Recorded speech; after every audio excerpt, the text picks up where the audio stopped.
आप सभी का माय ओखला न्यूज़ के इस सेशन कहानी या हकीकत में स्वागत है। और मैं उम्मीद करता हूँ कि आप स्वस्थ होंगे, आपका परिवार स्वस्थ होगा और आप अपना और अपनों का ख़ास ख्याल रख रहे होंगे। ऐसे वक्त में कोविड-19 की जो गाइडलाइंस हैं उनको भी आप ध्यान से फॉलो कर रहे होंगे। कहानी सिर्फ कहानी नहीं होती, कई बार उसमें हकीकत भी पोशीदा होती है और कई बार हकीकतें कुछ ऐसी लगती हैं कि वो शायद कहानी है। कहानी और हकीकत के इस सेशन में मैं आपके साथ ऐसी ख़बरें साझा करूंगा जो सुनने के बाद ऐसा लगता है कि ये वाकई ख़बर सच है, क्या ये हकीकत है या सिर्फ एक कहानी। इस वक्त की जो सबसे बड़ी ख़बर है वो है कोरोना वायरस कोविड-19, जो हर तरफ पूरे देश में फैली हुई है और आप तक भी ये ख़बर काफ़ी हद तक पहुंची होगी और काफ़ी हद तक आप इसकी ख़बरों से वाकिफ़ भी होंगे। अभी हाल ही में जो रिसर्च के बाद ख़बर निकल के आई, ये कोविड-19 जो है किसी भी तरीके का हादसा नहीं बल्कि एक सोची समझी साजिश है। और इस रिसर्च को करने वाला अमेरिकी खुफिया एजेंसी CIA है, जिसने अपने रिपोर्ट में ये दर्ज कराया। लेकिन अगर हम इसके आंकड़ों पर भी नज़र खुद भी डालें तो हमें खुद भी शक होता है कि ये वाकई क्या साजिश है या हकीकत है। अगर पूरी दुनिया पर अगर हम एक सरसरी नज़र डालें तो हमारी पूरी दुनिया में 195 से भी ज़्यादा देश हैं और 195 देशों में से 183 देश कोरोना वायरस के चपेट में आए और उन 183 देशों में से 2 देश ऐसे हैं जिसमें सबसे ज़्यादा कोरोना वायरस ने कहर बरसाया और वो 2 देश वो हैं जिससे चीन की बनती नहीं, जिसके चीन से हमेशा ज़ुबानी जंग रहती है, जंग के माहौल रहते हैं। वो 2 देश हैं अमेरिका और भारत। अमेरिका में तकरीबन 3.25 करोड़ लोग इससे संक्रमित हुए और लगभग 6 लाख लोग इससे संक्रमित होने के बाद अपनी जान से हाथ धो बैठे। और अगर अपने भारत की बात करें तो हमारे भारत में अभी तक 3.25 करोड़ लोग संक्रमित हुए और तकरीबन 3.5 लाख लोग अपनी जान से हाथ धो बैठे और ये एक सरकारी आंकड़े हैं। और वहीं अगर हम दूसरी तरफ नज़र डालें, जहां जिस शहर से ये कोरोना वायरस पैदा हुआ, जिस शहर से ये कोरोना वायरस पनपा, चीन के वुहान शहर से, वहाँ टोटल जो केस हम देखेंगे 90 से 92 हज़ार केस हैं और वहाँ पर मौत सिर्फ 4,500 लोगों की। अभी तक पूरी तरीके से चीन में इस कोरोना वायरस पर काबू पा लिया गया है और वहाँ पर किसी भी लहर की बात नहीं होती कि दूसरी लहर आएगी, तीसरी लहर आएगी, चौथी लहर आएगी। हमारे देश में अभी दूसरी लहर ख़त्म नहीं हुई और तीसरी और चौथी लहर की बात चल रही है, उसकी तैयारियां चल रही हैं। तो ये एक शक पैदा करता है कि जिस शहर से इतनी जल्दी जो फैला उतनी जल्दी उस पर काबू पा लिया गया।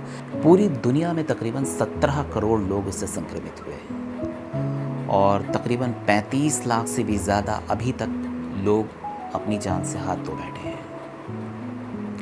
तो अगर हम अमेरिका में देखें कि 3.5 करोड़, 3.25 करोड़, 3 और 3 6 6.5 करोड़ तो सिर्फ ये 2 देशों में हो गए, जबकि देश हैं जो संक्रमित देश हैं वो 183 देश हैं। यानी कि 16-17 करोड़ में से 6.5 करोड़ सिर्फ इन दो देशों के आंकड़े हैं। और मौत के आंकड़े भी देखिए, 35 लाख में से जो मौत के आंकड़े हैं, 6 लाख जो है अमेरिका में है, 3.5 लाख जो है भारत में है, 6 लाख 3 और आपका 9.5 लाख सिर्फ इन 2 देशों में। यानी कि पूरी दुनिया जो 183 देश हैं जो संक्रमित हैं और उन संक्रमित देशों में 35 लाख लोग मरे हैं और 9.5 लाख लोग सिर्फ 2 शहर से। इन सभी परिस्थितियों को ध्यान में रखते हुए हम अपने भारत को देखें कि किस तरीके से कोरोना वायरस ने कहर बरसाया। हमारा मेडिकल हेल्थ केयर सिस्टम कितना कमज़ोर इसके सामने दिखाई पड़ा।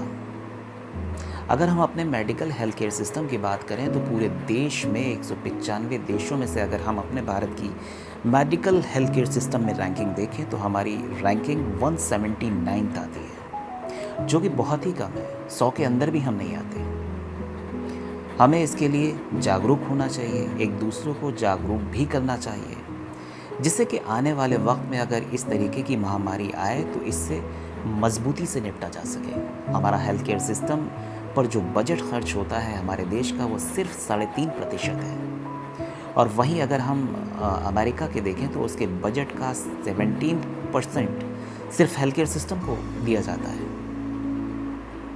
हमारे भारत देश के जो हेल्थ केयर सिस्टम है उसको भी इम्प्रूव करने की ज़रूरत है, यहाँ के बजट को बढ़ाने की ज़रूरत है और हमें इसके लिए ज़रूर आवाज़ एक बुलंद करनी चाहिए, जिससे कि हम आने वाले वक्त में किसी भी महामारी का हम सामना मजबूती से कर सकें, एक दूसरे के साथ मिलकर कर सकें। सिर्फ मेडिकल हेल्थ केयर सिस्टम की कमज़ोरी की वजह से किसी की जान ना जाए। अब इस हफ्ते जो एक नई न्यूज़ निकल कर आई है, रीसेंट बिल्कुल जो न्यूज़ निकल कर आई है, जिसे इंडियन वर्जन कहा जाता है, कोरोना वायरस का इंडियन वर्जन कहा जाता है, और इस इंडियन वर्जन को भारत सरकार के ऑब्जेक्शन के बाद उसे डेल्टा वर्जन का नाम दिया गया है।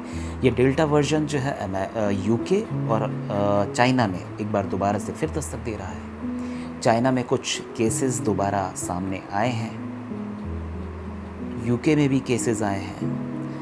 तो अगर चाइना में दोबारा केसेस आ रहे हैं तो बाकी जो रिपोर्ट अभी हाल ही में रीसेंट जो CIA ने इस पर रिसर्च की है, जो उसने निकाल कर बताया है कि ये चाइना का एक तरीके का बायोलॉजिकल वेपन है, तो वहाँ पर दोबारा केस अगर बढ़ रहे हैं तो इसे क्या कहा जाएगा, इसको हम किस तरीके से देखेंगे, इसके अंदर कितना हिस्सा हकीकत है और कितना हिस्सा इसमें कहानी है, ये एक सोचने वाली बात है।